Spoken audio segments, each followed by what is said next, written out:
Hola, bienvenidos a Su Médico en Casa. Aquí aprendemos a prevenir enfermedades desde el autocuidado. Tenemos tres cuerpos, el físico, el mental y el espiritual, todos importantes. Pero aquí precisamente lo que buscamos es prevenir enfermedades, conocer nuestro cuerpo, conocer cuáles son esas patologías, esas dificultades, desde los síntomas, cómo podemos detectar una enfermedad para que a tiempo podamos darle solución. Y para eso además contamos con grandes aliados, especialistas que vienen a acompañarnos, especialistas en diferentes especializaciones, especialidades de la medicina o del tema del cuidado de los hijos o del tema del crecimiento interior, del alma o del crecimiento espiritual. Hoy vamos a hablar de cáncer de pene. Si ustedes quieren comunicarse con nosotros, pueden marcar nuestras líneas 018000 51 50 15 o el 232 4604. ¿Sí? Cáncer de pene. A veces piensa uno que hay ciertos tipos de cáncer que se presentan con mucha frecuencia y lógicamente pensar que existe el cáncer de pene que no es tan común, no es muy usual en los medios de comunicación, pero aquí vamos a hablar con ustedes de todas esas enfermedades, las más comunes y las que no lo son tanto. Saludamos a nuestro invitado, el doctor Luis Fernando Ramírez Velázquez, urólogo. Gracias por estar con nosotros, doctor. Bienvenido a Su Médico en Casa. Muchas gracias a ustedes por la invitación. Doctor, usted ya nos aclaraba que no es muy común, no es muy frecuente el cáncer de pene, pero sí es una realidad. ¿En qué consiste, en qué partes del pene se puede detectar el cáncer precisamente? El cáncer de pene, como dijiste, no es el más frecuente. De los tumores urológicos, el más frecuente es el cáncer de próstata, le sigue el cáncer de vejiga, el cáncer de riñón, el cáncer de testículo y el último es el cáncer de pene. No es frecuente, pero generalmente uno lo puede ver eventualmente. La mayoría de las veces se identifica en el glande, o sea, en la cabeza del pene y en el prepucio. Muy bien, doctor. ¿Por qué se presenta el cáncer de pene? La mayoría de las veces es en personas o que son fimóticas que tienen el prepucio completamente estrecho y que posiblemente no se puedan hacer un adecuado diagnóstico porque obviamente debajo de la piel es que se encuentra el cáncer, pero también se puede identificar en personas que tienen enfermedades de transmisión sexual como el papilomavirus humano y si se deja obviamente avanzar esta enfermedad posiblemente puede generar en cáncer. Es decir, doctor, ya tenemos un concepto claro y es el de fimosis. Cuando hay fimosis, el prepucio cubre el glande y no permite retraer precisamente el prepucio, entonces ahí se pueden acumular, además de ciertas sustancias o ciertos líquidos, ¿verdad? También es posible que aparezca, digamos, el papiloma y el paciente no lo detecte porque su prepucio no permite verlo, De acuerdo. no permite descubrir el glande. Sí.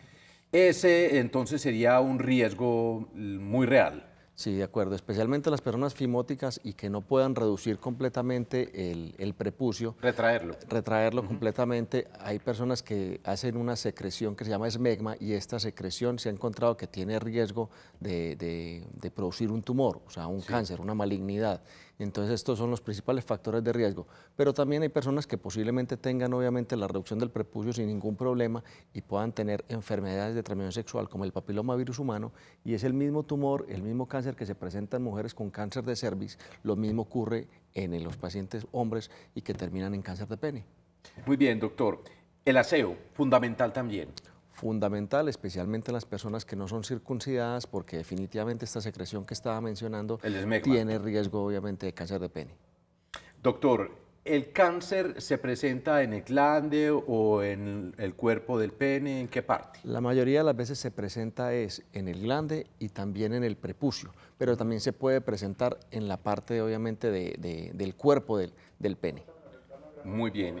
¿Cuáles son esas lesiones que me pueden hacer pensar que estoy padeciendo de cáncer en el pene? Perfecto. Generalmente se presenta en personas mayores, generalmente por encima de los 50 años, y la mayoría de las veces son lesiones que se pueden presentar o como una lesión rojiza en el glande o en el prepucio, pero en ocasiones también se puede presentar o como una úlcera o como una verruga, que es una lesión sobrelevantada, o como un nódulo. Entonces tiene varias presentaciones. O el cambio de color o de tamaño de un lunar, así sea plano. Perfecto, podría ser también un indicio. Pero generalmente este tipo de tumor está relacionado con un cáncer de pene de una variedad diferente que posiblemente esté relacionada más con un tumor dermatológico como un melanoma.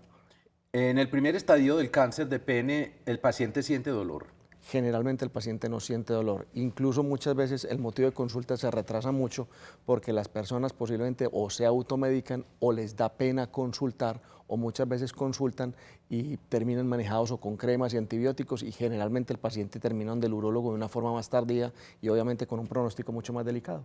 ¿Es posible que el paciente pueda confundir una lesión de cáncer de pene con una enfermedad venérea? Definitivamente, hay muchos pacientes que se pueden manejar una lesión que es maligna y posiblemente piensa que es una enfermedad benigna. ¿Es posible que el cáncer aparezca no en el cuerpo cavernoso que está en el exterior, sino el que está adentro de la piel, como lo vemos aquí en esta gráfica, el cuerpo cavernoso que no está expuesto? No, generalmente las lesiones son completamente externas de afuera hacia adentro, no son de adentro hacia afuera.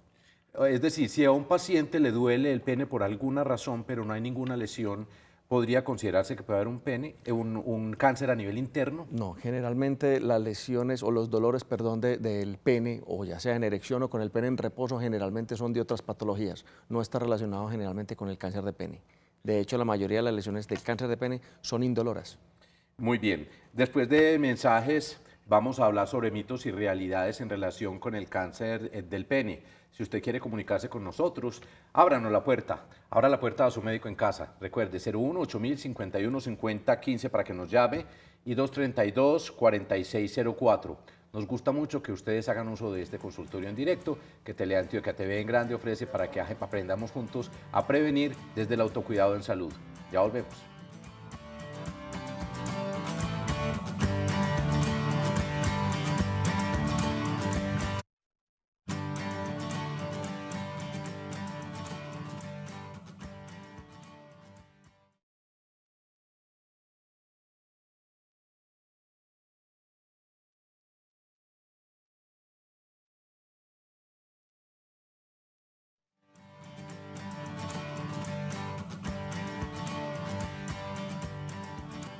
En su médico en casa hablamos sobre el cáncer de pene y estamos muy contentos con la visita del doctor Luis Fernando Ramírez Velázquez. Doctor, qué bueno que está aquí con nosotros. Mitos y realidades relacionados con el cáncer de pene. Primero, ¿puede ser contagioso? Puede ser contagioso si, por decir algo, el paciente tiene definitivamente el cáncer de pene y tiene una pareja estable. La mayoría, digamos, de los pacientes que tienen cáncer de pene está relacionado con el papilomavirus humano, con unas cepas específicas que se llaman las cepas 16 y 18. Entonces, obviamente, esas cepas son las mismas que pueden producir el cáncer de cuello uterino y posiblemente la paciente sí requiera obviamente una consulta. No quiere decir que la tenga necesariamente, pero sí es prudente obviamente que esté en un manejo ginecológico. Muy bien. ¿Mito o realidad? ¿La masturbación puede traer problemas como ese? De pronto el uso de algunos aparatos, bombas para aumento de tamaño, cualquier tipo de esos aparatos, por llamarlo de alguna manera, que algún hombre puede utilizar, ¿podrían desencadenar en un cáncer de pene? No, en absoluto. Ningún tipo de manipulación o estimulación con bombas de vacío o extensores de pene está relacionado con el cáncer de pene. Usted nos hablaba de un tema muy interesante y próximamente, Dios mediante, la semana, no la que sigue, sino la otra, de más arriba, vamos a estar hablando sobre el aumento en el grueso, en el grosor y en la extensión del pene. Eso se llama estética del pene, ¿verdad? Sí, se llama faloplastia y hay faloplastias de alargamiento o faloplastias de engrosamiento, y es, digamos, una cirugía que cada vez se viene realizando más, no con un punto de comparación como las mujeres con los senos, pero sí posiblemente cada vez se viene viendo con más frecuencia. Muy bien, tenemos una televidente en la línea. Hola. Sí, muy buenas noches. Buenas noches. ¿Quién habla? Están? ¿Cómo les va? ¿Con quién hablamos? Con Marta. Marta, nos va muy bien, ¿y a usted? Muy bien, gracias. ¿Aliviadita? Sí, qué afortunadamente. Bueno. Gracias a Dios. ¿Y qué pregunta tiene? Por el programa. Gracias. ¿Qué pregunta tiene para nuestro especialista invitado? Mira, es para hacerle una pregunta al doctor. Sí. Lo que pasa es que en la casa estamos muy preocupados porque tenemos un familiar en estos momentos que se encuentra pues muy enfermo de los genitales. Está súper hinchado los testículos e incluso el pene también lo tiene supremamente inflamado. Es tanto que en estos momentos a él se le dificulta para orinar, pero él no quiere ir al médico porque él dice que le da pena. Él tiene 60 años y entonces a ver de pronto qué podría pasar o qué podría hacer. Muy bien, Marta, quédate en la línea por si el doctor tiene alguna pregunta para ella en relación con el paciente. Muchas gracias. Perfecto. Digamos que lo que está mencionando en este momento la televidente no está relacionado generalmente con el cáncer de pene. Obviamente es una patología genital y que manejamos nosotros los urólogos.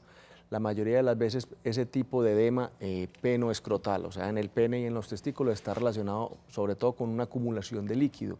Hay que mirar qué antecedentes tiene el paciente de algún tipo, cardiovasculares, renales o en la parte, digamos, de nutrición del paciente, porque esto está relacionado obviamente con acumulación de líquido en esta zona. No está relacionado con el cáncer de pene, pero definitivamente debe consultar. Si es solamente edema en la zona del escroto, posiblemente hay que pensar en otra patología que se llama hidrocele, pero posiblemente por lo que me está mencionando en este momento la señora, está relacionado con el pene y los testículos, entonces posiblemente sea más una acumulación de líquido y definitivamente debe consultar. Muy bien, doctor. Vamos a hablar ahora sobre el tratamiento para el cáncer de pene. Una vez la persona presenta alguna lesión, consulta, le hacen los exámenes pertinentes, ¿cuál sería el tratamiento? Lo primero que se hace es una biopsia para documentar si el paciente se saca una muestrica de esa parte. Perfecto, se saca una muestra, si el paciente tiene cáncer de pene, la mayoría es un cáncer que se llama cáncer escamocelular y con esta biopsia lo que se hace es, primero pues obviamente llevar al paciente a cirugía, dependiendo del tipo o de la ubicación de la lesión, se toma la conducta. Puede ser desde una simple circuncisión, pero en ocasiones se requieren cirugías más radicales, incluso algunas veces no solamente del pene, sino de zonas aledañas como los ganglios y esto se llama linfadenectomía. Entonces son cirugías bastante complejas y bastante grandes y con un pronóstico un poco más desalentador. Doctor, supongo que ocurre como en las mujeres con el cáncer de mama. Si se detecta a tiempo, hay más probabilidades de estar bien. En el caso del cáncer de pene ocurre lo mismo. Igualito, tienes toda la razón. Lo ideal es consultar de forma temprana y obviamente en lo posible no, digamos, automedicarse y no esperar a que el paciente, digamos, piense que se va a resolver. Lo ideal cuando un paciente tiene este tipo de lesiones es consultar inmediatamente. No toda lesión quiere decir que sea un cáncer de pene. Hay múltiples lesiones en el pene y son lesiones benignas. Pero y no todas veces son enfermedades venéreas, porque es un temor que a los hombres nos invade a veces, y en nuestro llamado precisamente para todos los amigos y amigas televidentes es cuando era una lesión genital, hay que ir donde los especialistas, es su trabajo, lo hacen con amor, han estudiado para ello, y pues se puede hacer de una forma muy tranquila, pero la salud es lo primero y poder decirle al especialista, doctor, ayúdeme a saber qué es lo que tengo, yo pienso que puede ser una gran liberación, ¿verdad? No esperar hasta que se haga muy grave. Definitivamente, porque en la medida que pasan los días, los meses, los años, obviamente el compromiso es mayor y el pronóstico es peor.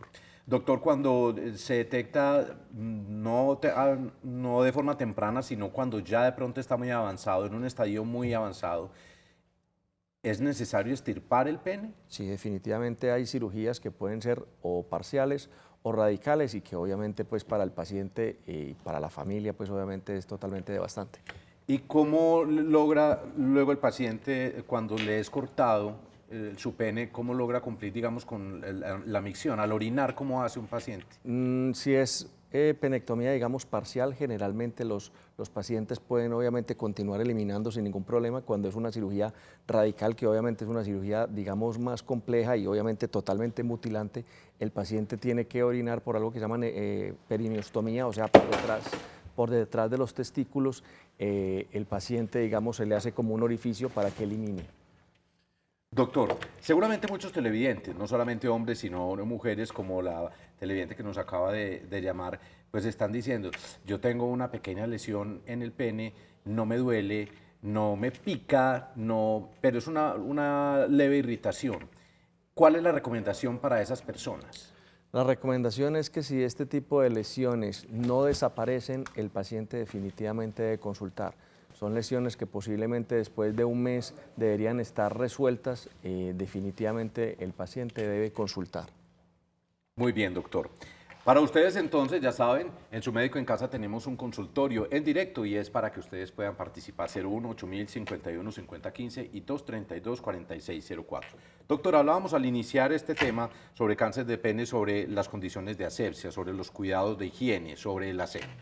De pronto algunas personas por cuestiones de trabajo tienen que pasar jornadas muy largas y solo cuando llegan a su casa a las 11, 12 de la noche, después de estar trabajando desde las 5 de la mañana, de pronto se dan una ducha y se dan cuenta que están acumulando mucho esmegma, es decir, mucho del líquido del que hablábamos, sí, que se vuelve que es blanco, sí, se endurece. ¿Eso puede tener algún riesgo? ¿Hay algunas personas que producen más esmegma? ¿Hay algunos oficios que generen la producción de más esmegma? Generalmente las personas que trabajan en zonas que son más calientes, posiblemente obviamente tengan donde hay más sudoración. Más posibilidad de sudoración y hay más posibilidad de que todas estas glándulas tengan mayor secreción. No quiere decir que una persona de que, digamos, tenga que esperar hasta por la noche para poderse asear, tiene más riesgo necesariamente de cáncer de pene, pero sí definitivamente el aseo está totalmente relacionado con el cáncer de pene. Doctor, muchísimas gracias. No, aprendimos mucho. Muchas gracias. ¿Y sabe qué es lo más importante que aprendemos en Su Médico en Casa? A prevenir desde el autocuidado. Por eso si ustedes quieren aprender con nosotros, los esperamos aquí en Teleantioquia TV en Grande, lunes, martes, miércoles, jueves y viernes a las 6 en directo para que puedan hacer sus consultas. Los queremos mucho, feliz tarde y feliz noche.